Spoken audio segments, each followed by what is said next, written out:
Hello दोस्तों, नमस्कार। दोस्तों, आज मैं आप लोगों को सकट चौथ की कहानी सुनाने जा रही हूँ। सकट चौथ तो सभी को मालूम होगा, कहीं कहीं इसको तिलकुटा या तिल चौथ के नाम से भी जाना जाता है। तो आज मैं आप लोगों को सकट चौथ की 4 कहानियाँ एक साथ सुनाऊंगी। तो चलिए कथा को सुनते हैं। माघ मास के कृष्ण पक्ष की चौथ को गणेश चौथ का व्रत किया जाता है। इसे संकष्टी चतुर्थी भी कहते हैं। यह व्रत लड़कों के लिए किया जाता है। सकट चौथ के व्रत में महिलाएं दिन भर निर्जल व्रत रखकर रात में पूजा करने के बाद फलाहार करती हैं। लेकिन कई जगह पर महिलाएं पूजा के बाद खाना भी खा लेती हैं। इस व्रत में चांद निकलने पर ही पूजा की जाती है, लेकिन कहीं कहीं शाम को ही पूजा कर ली जाती है। इस दिन तिल का भोग लगाया जाता है, इसीलिए इसे तिलकुट के नाम से भी जाना जाता है।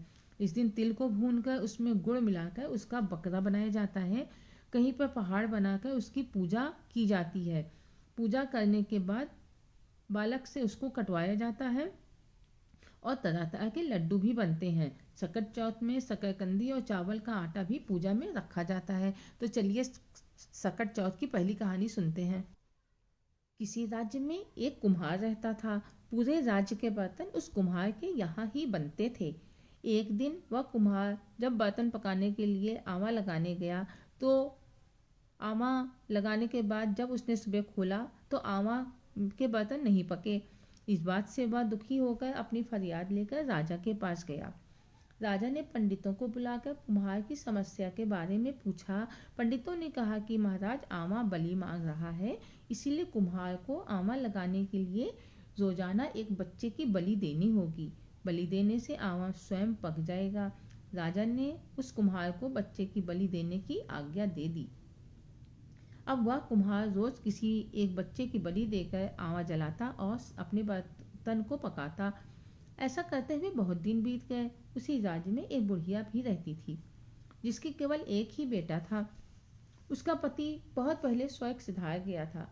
बुढ़िया ने बहुत मेहनत करके उस लड़के को पाला पोसा था।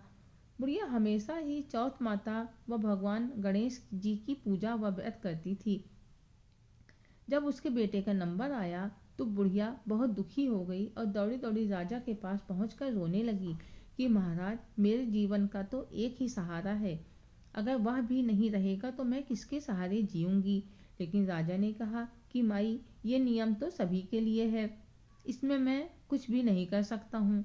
राजा के यहाँ से निराश होकर बुढ़िया रोती रोती जंगल में चली गई और खूब जोर जोर से विलाप करते हुए भगवान को याद करने लगी। उसी समय उधर से शंकर पार्वती जी आकाश मार्ग से जा रहे थे। पार्वती जी ने जब बुढ़िया को इस तरह से रोते हुए देखा तो शंकर जी से बोली कि हे प्रभु, यह बुढ़िया क्यों रो रही है, इसे क्या दुख है। भगवान शंकर ने कहा कि हे प्रिय, ये मृत्युलोक है, यहाँ पर हर किसी को कोई न कोई दुख अवश्य होता है। तुम किस किस का दुख दूर करोगी। लेकिन पार्वती जी जिद करने लगी तो वे दोनों भेष बदलकर बुढ़िया के पास पहुंचे। पार्वती जी ने कहा, बुढ़िया माई से पूछा कि हे माई, तुम इस तरह से क्यों रो रही हो, तुम्हें क्या दुख है, मुझे बताओ। बुढ़िया ने पहले तो कहा कि तुम क्या कर लोगी मेरे दुख को जानकर, लेकिन पार्वती जी के जिद करने पर उसने अपना दुखड़ा उनको कह सुनाया। इस पर शंकर पार्वती जी ने उसको थोड़ी सी जौ और एक सुपारी देते हुए कहा कि जब तुम्हारा बेटा आवा में बैठे तो उसके चारों तरफ गोलाई से इस जौ को छिड़क देना और उसके हाथ में ये सुपारी देकर कहना कि वह ओम गणेशाय नमः का जाप करता रहे। बुढ़िया को विश्वास तो नहीं था, फिर भी उसने यह सोचकर हामी भर दी कि वैसे भी तो सिपाही उसके बेटे को छोड़ेंगे तो है नहीं, तो ये करके देखने में क्या बुराई है। उसने सुपारी और जौ लिया और जल्दी जल्दी अपने घर आ गई। जैसे ही रात हुई, राजा के सिपाही उसके बेटे को लेने के लिए आ गए।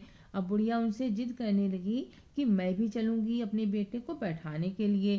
पहले तो सिपाहियों ने मना किया, फिर उनको बुढ़िया पर तरस आने लगा तो वे उसे अपने साथ लेकर चले गए। वहां पहुंचकर बुढ़िया बोली कि मैं अपने बेटे को खुद ही आवा में बैठाऊंगी। पहले तो सबने मना किया, लेकिन फिर कहा कि ठीक है अम्मा, बैठा दो तुम ही अपने बेटे को। बुढ़िया ने अपने बेटे को आमा में बैठा दिया और उसके हाथ में सुपारी दी। फिर उसके चारों ओर तरफ जौ के दाने छिड़क कर उससे कहा कि तुम आंखें बंद करके ओम गणेशाय नमः का जाप करते रहना और सिपाहियों ने आवा लगा दिया। जैसे तैसे बुढ़िया ने अपनी रात काटी। जैसे ही भोर होने लगी तो वह फौरन आवा के पास पहुंचकर सिपाहियों से आवा खोलने की जिद करने लगी। सिपाहियों ने हंस कर कहा कि अरे अम्मा, तुम क्या देखोगी, अब तक को वह राख बन गया होगा। कुछ सिपाही जो नेक दिल के थे उन्होंने कहा कि खोल दो, बेचारी देख लेगी तो चली जाएगी। जैसे ही उन्होंने आवा खोला तो देखते ही रह गए, आवा के सारे बर्तन सोने और चांदी के हो गए थे। आवा के अंदर खूब ऊंची ऊंची जौ लहलहा रही थी और उसके बीच में बुढ़िया का बेटा आंख बंद करके ओम गणेशाय नमः का जाप कर रहा था। सिपाही यह देखकर सकते में आ गए। उन्होंने बुढ़िया को बंदी बना लिया और उसे अपने साथ लेकर राजा के दरबार में पहुंचे।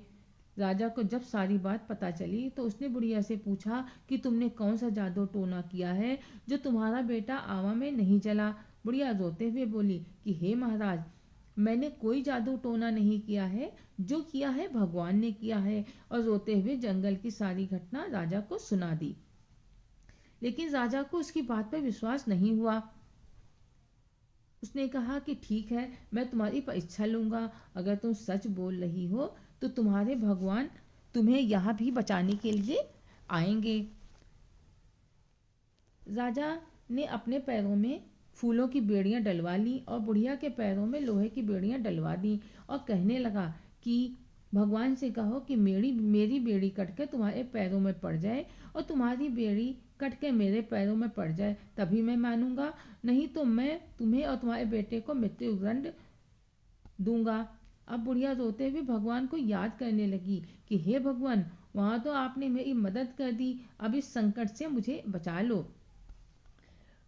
काफी देर हो गई बुढ़िया को भगवान से प्रार्थना करते हुए, तो सभी उसकी हंसी उड़ाने लगे कि बड़ी झूठी औरत है, सबको मरवा दिया, पहले से ही जादू जानती थी फिर भी किसी को नहीं बचाया। बड़ी आई जो भगवान इसकी मदद करने आए थे। इतने में ही बहुत जोर से हवाएं चलने लगीं और देखते ही देखते राजा के पैर की बेड़ियां कटकर बुढ़िया के पैरों में पड़ गईं और बुढ़िया की बेड़ियां कटकर राजा के पैरों में। राजा ने जैसे ही यह देखा तो बुढ़िया के पैरों में गिरकर के क्षमा मांगने लगा। राजा ने बुढ़िया को और उसके बेटे को आज़ाद कर दिया और उन्हें खूब सारा धन देकर उनको प्रणाम करके विदा किया। उस दिन के बाद से फिर कभी भी आवा में बलि देने की जरूरत नहीं पड़ी। आवा में अपने आप ही बर्तन पकने लगे और जिन बच्चों की बलि दी गई थी वे सब भी जीवित होकर अपने घर वापस आ गए। हे सकट माता, जैसा आपने बुढ़िया को फल दिया वैसा ही सबके बच्चों पर अपना हाथ बनाए रखना। बोलो सकट माता की जय हो। ओम गणेशाय नमः। ओम नमः शिवाय। तो दोस्तों, ये थी पहली कहानी। अब मैं आपको दूसरी कहानी सुनाने जा रही हूँ, तो आप लोग ध्यान से सुनिएगा।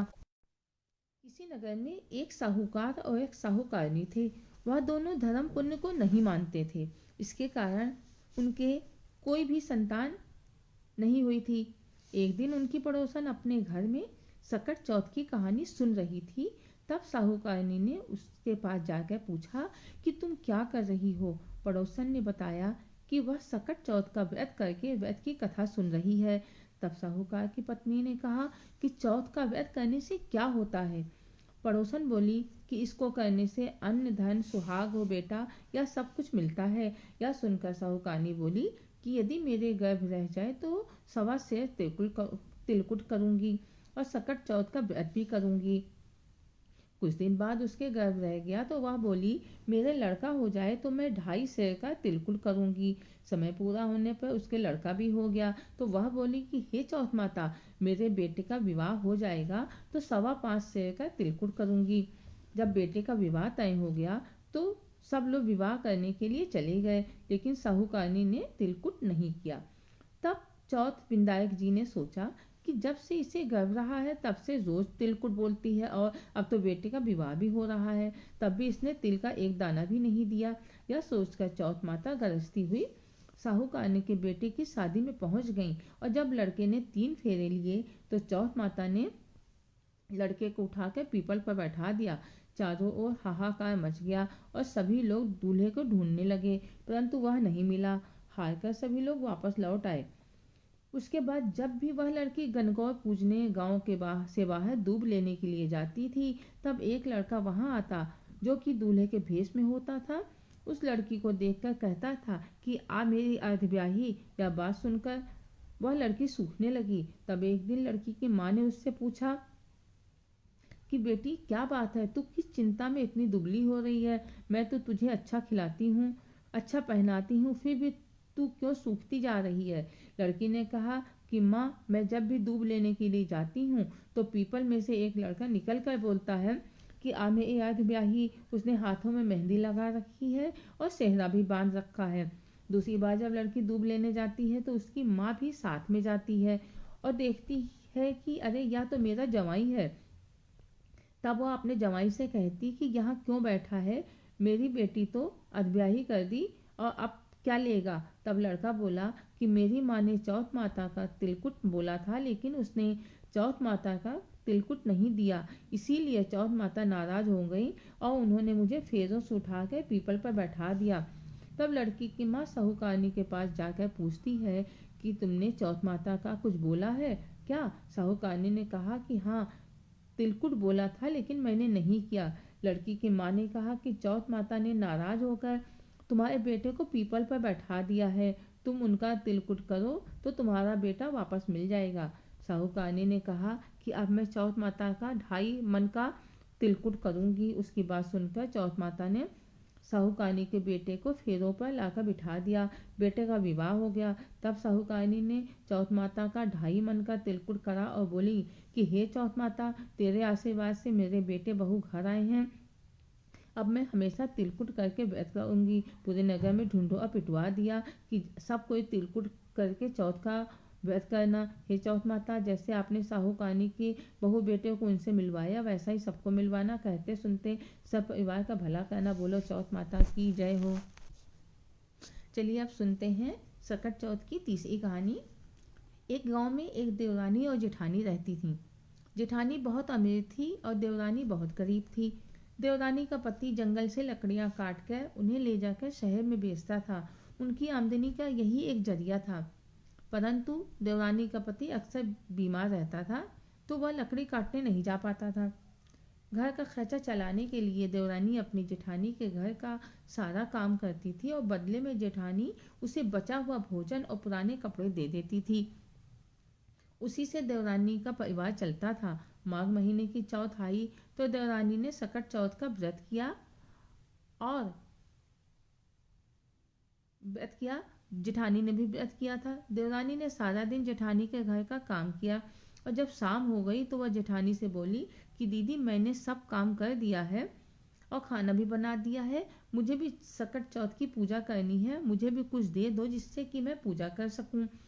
देवरानी के इस प्रकार कहने पर जेठानी ने कहा कि मैं क्या दूं, जो तुमने गुड़ और तिल कूटा पीसा है उसी का जो छिलका आदि बचा है ले जाओ। देवरानी ने जब सब बटोरा और बोली कि आप लोग खाना खा लो तो मैं जाऊं। बच्चों ने कहा कि जब माँ खाएगी तो हम भी तभी खाएंगे। तब उसने जेठ जी से खाने को कहा तो उन्होंने भी कहा कि वो भी सबके साथ ही खाएंगे। जेठानी कहने लगी कि जब किसी ने खाना नहीं खाया है तो मैं तुम्हें बचा हुआ खाना कैसे दे दूं, तुम सुबह आकर खाना ले जाना। जेठानी के इस प्रकार से कहने पर देवरानी बिना खाना लिए ही वापस लौट आई।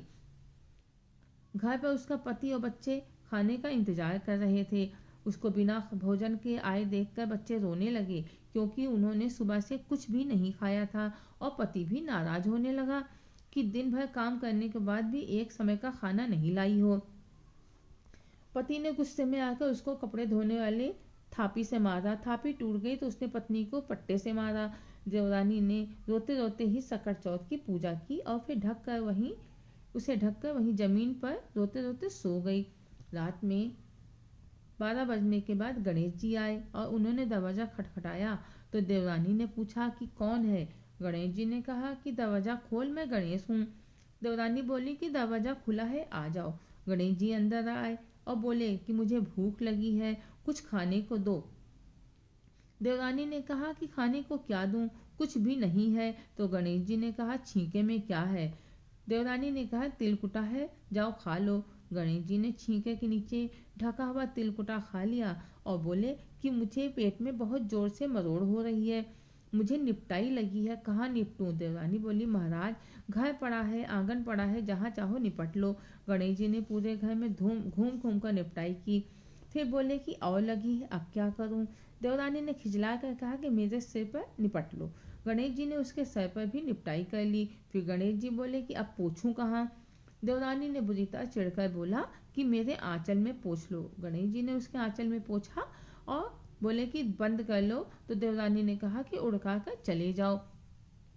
सुबह जब देवरानी के बच्चे सो कर उठे तो उनकी आंखें चुंधिया गईं। घर में हर तरफ सोना चांदी हीरे जवाहरात बिखरे पड़े थे। बच्चों ने जल्दी से माँ को जगाया तो वह भी यह देखकर हैरान रह गई। उसके सर पर आंचल में भी हीरे मोती जगमगा रहे थे। सब मिलकर सोना चांदी हीरे मोती समेटने लगे। उस दिन देवरानी अपनी जेठानी के घर काम करने नहीं जा पाई। जब बहुत समय बीत गया तो जेठानी ने अपने लड़के को चाची को बुलाने के लिए भेजा। उसने सोचा कि शायद कल खाना ना देने की वजह से देवरानी नाराज होगी।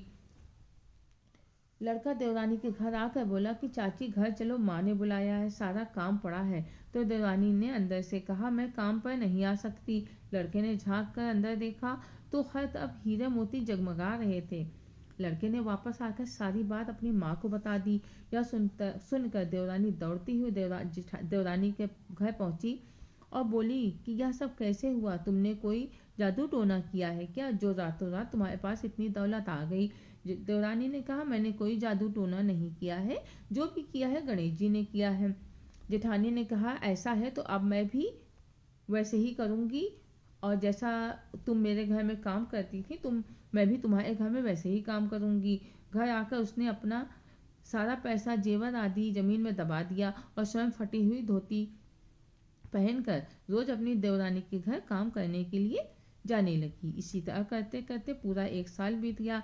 मास की सकट चौथ आई तो उसने व्रत किया और अपनी देवरानी से कहा कि लाओ छोटी, हमें भी कुछ दे दो। जैसा कि उसने कहा था कि तुम भी ऐसे बोलना जैसे मैंने तुम्हें बोला था, वैसा ही देवरानी ने भी उसको कह दिया कि जो कूटा पीटा पीसा हुआ छिलका आदि है उसे ले जाओ, और खाने के लिए भी उसने वैसे ही बोल दिया जैसा जेठानी ने कहा था। घर आकर जेठानी ने अपने पति से कहा कि तुम मुझे पाटे से मारो। पति ने हैरान होकर कहा कि मैंने कभी भी तुम्हें नहीं मारा है, तो आज मैं कैसे मारूं। लेकिन पत्नी के जिद करने पर उसने उसको पाटे से मारा। फिर जेठानी ने जो कुछ भी देवरानी ने दिया था उससे पूजा की और रोते रोते सोने का नाटक करते हुए गणेश जी की प्रतीक्षा करने लगी। भला गणेश जी से कोई बात छुपी तो थी नहीं। जब आधी रात हो गई तो गणेश जी आए और बोले कि खोल किवड़िया खोल। जेठानी ने सोने का नाटक करते हुए पूछा, कौन है। तो गणेश जी ने बोला कि मैं हूँ गणेश। तो जेठानी ने कहा, दरवाजा खुला है, चले आओ। गणेश जी ने अंदर आकर पूछा कि क्या बनाया है, बहुत जोरों की भूख लगी है। जेठानी ने कहा, जो कुछ भी आपने दिया है वही बनाया है, छींके के नीचे ढका हुआ, खा लो। गणेश जी ने छींके के नीचे से तिलकुटा लेकर खा लिया और बोले कि मुझे निपटाई लगी, कहाँ निपटूं। जेठानी ने कहा कि महाराज पूरे घर में कर लो। गणेश जी ने पूरे घर में निपटाई कर ली। और कहाँ करूं। जेठानी ने कहा कि मेरे सर पर भी निपट लो। तो गणेश जी ने उसके सर पर भी निपटाई कर ली। फिर पूछा कि पोंछूं कहाँ। तो जेठानी मन ही मन खुश होते हुए बोली कि महाराज मेरे आंचल में पोंछ लो। वो तो सोच रही थी कि अब मेरा भी सब कुछ सोने चांदी का हो जाएगा। गणेश जी ने उसके आंचल में पोंछ लिया और बोले कि मैं जा रहा हूँ, दरवाजा बंद कर लो। और फिर गणेश जी चले गए। गणेश जी के जाने के बाद जेठानी को नींद तो आ ही नहीं रही थी। वो बहुत बेसब्री से सुबह होने का इंतजार करने लगी। जैसे तैसे सुबह हुई तो चारों तरफ से बहुत बदबू आने लगी। उसने उठकर देखा तो चारों तरफ मल ही मल पड़ा हुआ था। उसके सर से लेकर आंचल तक में भी मल लगा हुआ था। जेठानी ने जल्दी से सबको जगाया और पूरे घर की सफाई करने में जुट गई। जब जेठानी काम करने नहीं गई तो देवरानी ने अपने बेटे को ताई को बुलाने के लिए भेजा। वहां पहुंचकर लड़के ने कहा कि ताई आपको मम्मी ने बुलाया है। तो जेठानी ने कहा कि तुम्हारी माँ जादू टोना करके दौलत कमाई है, उसने उससे झूठ बोला कि उसे गणेश जी ने दौलत दी है। लड़के ने वापस लौटकर माँ को सारी बात बताई तो देवरानी ने कहा कि गणेश जी ने उसकी गरीबी मिटाने के लिए उसको धन दौलत दी थी, लेकिन जिठानी ने अमीर होते हुए भी भगवान से छल किया, इसी वजह से उनके साथ ऐसा हुआ है। जेठानी ने जहाँ जहाँ भी धन छुपाया था खोदा तो सारी दौलत राख में बदल गई थी। जेठानी के पति ने भी उसको बहुत धुतकारा कि हे मूर्ख स्त्री, तेरे पास दौलत होते हुए भी तूने लालच में आकर भगवान के साथ छल किया, जिसकी सजा तुझे मिली है। जेठानी ने रोते हुए गणेश जी को याद किया और बोली कि महाराज, आपने मुझे ऐसी सजा क्यों दी है। गणेश जी ने कहा कि दीवानी से जलने के कारण और अधिक धन के लालच करने के कारण ही तुझे ये सजा मिली है। गणेश जी ने जेठानी को सबक सिखाते हुए अपनी माया समेट ली। हे गणेश जी महाराज, जैसे देवरानी पर कृपा की वैसे सब पर करना, और जैसी जेठानी को सजा दी वैसी किसी को ना देना। कहानी कहने और सुनने वाले, हुंकारा भरने वाले पर कृपा करना। बोलो सकट माता की जय। जय हो गणेश महाराज की। एक बार महादेव जी पार्वती सहित नर्मदा नदी के तट पर गए, जहाँ पर एक सुंदर स्थान पर पार्वती जी ने महादेव के साथ चौपर खेलने का मन बनाया। तब शिव जी ने कहा, पार्वती, हमारी हार जीत का साक्षी कौन होगा। पार्वती ने वहाँ की घास से तिनके बटोरकर एक पुतला बनाया और उसमें प्राण प्रतिष्ठा करके उससे कहा कि बेटा, हम चौपड़ खेलना चाहते हैं, किंतु यहाँ हार जीत का साक्षी कोई नहीं है, अतः तुम हमारी हार जीत के साक्षी होकर बताना कि हम में से कौन जीता और कौन हारा। खेल आरंभ हुआ। पार्वती जी 3 बार भोले बाबा से जीत गईं, लेकिन अंत में बालक ने जीत का निर्णय भोले बाबा के पक्ष में दिया और महादेव जी को विजयी बताया। यह सुनकर पार्वती जी ने क्रोध में आकर उस बालक को एक पांव से लंगड़ा होने और वहां के कीचड़ में पड़ा रहकर दुख भोगने का श्राप दे दिया। बालक ने कहा कि हे माँ, मुझसे अज्ञानवश ऐसा हो गया है, मुझे क्षमा करें। आपको क्रोधित करने का मेरा कतई भी मन नहीं था और मुझे श्राप से मुक्ति का उपाय बताएं। तब माँ को उस पर दया आ गई और वे बोली, यहाँ नाग कन्या गणेश पूजन करने आएंगी, उनके उपदेश से तुम गणेश व्रत करके मुझे प्राप्त करोगे। ये कहते ही वे कैलाश चली गईं। जहाँ बालक को श्राप मिला था वहाँ एक वर्ष बाद सावन में नाग कन्या गणेश पूजन के लिए आई। नाग कन्याओं ने गणेश व्रत करके उस बालक को भी व्रत की विधि बतलाई। बालक ने 12 दिन तक से गणेश जी का व्रत किया। तब गणेश जी ने उसे दर्शन दिए और कहा कि मैं तुम्हारे व्रत से प्रसन्न हूँ, जो तुम्हें मांगना हो मांगो। बालक बोला, भगवान, मेरे पैरों में इतनी शक्ति दे दो कि मैं कैलाश पर्वत पर चढ़कर अपने माता पिता के पास पहुंच सकूं और वे मुझ पर प्रसन्न हो जाए। गणेश जी तथास्तु कहकर अंतर ध्यान हो गए। बालक कैलाश पर्वत पर भगवान शिव के चरणों में पहुंच गया। शिव जी ने उससे कहा कि यहाँ तक तुम कैसे आए हो। तब बालक ने सारी कथा शिव जी को सुना दी। उधर उसी दिन पार्वती जी शिव जी से भी विमुख हो गई थी। माता पार्वती को मनाने के लिए भगवान शंकर ने भी बालक की तरह श्री गणेश का व्रत किया, जिसके प्रभाव से पार्वती के मन में स्वयं महादेव जी से मिलने की इच्छा जागृत हुई। इस व्रत के प्रभाव से माता पार्वती शीघ्र ही कैलाश पर पर्वत पर आ पहुंची। वहां पहुंचकर पार्वती जी ने शिव जी से पूछा कि भगवान, आपने ऐसा कौन सा उपाय किया जिसके फल स्वरूप मैं आपके पास भागी भागी आ गई हूँ। शिव जी ने गणेश व्रत के बारे में माता को बताया। तब पार्वती जी ने अपने पुत्र कार्तिकेय से मिलने की इच्छा से 21 दिन पर्यंत 21 संख्या में दुर्वा पुष्प तथा लड्डुओं से गणेश जी का पूजन किया। इस व्रत के प्रभाव से 21वें दिन कार्तिकेय जी स्वयं ही पार्वती जी से मिलने आ गए। उन्होंने भी माँ के मुख से इस व्रत का महात्म्य सुनकर व्रत किया। तो इसी तरह से इस कथा को जो भी पढ़ता सुनता है उसकी सारी मनोकामनाएं पूरी होती हैं और जो भी औलाद पर कष्ट होता है सब मिट जाता है। तो बोलो सकट माता की जय हो। ओम गणेशाय नमः। ओम नमः शिवाय। तो दोस्तों, कहानी कैसी लगी आप लोग मुझे कमेंट बॉक्स में अवश्य बताएं। धन्यवाद।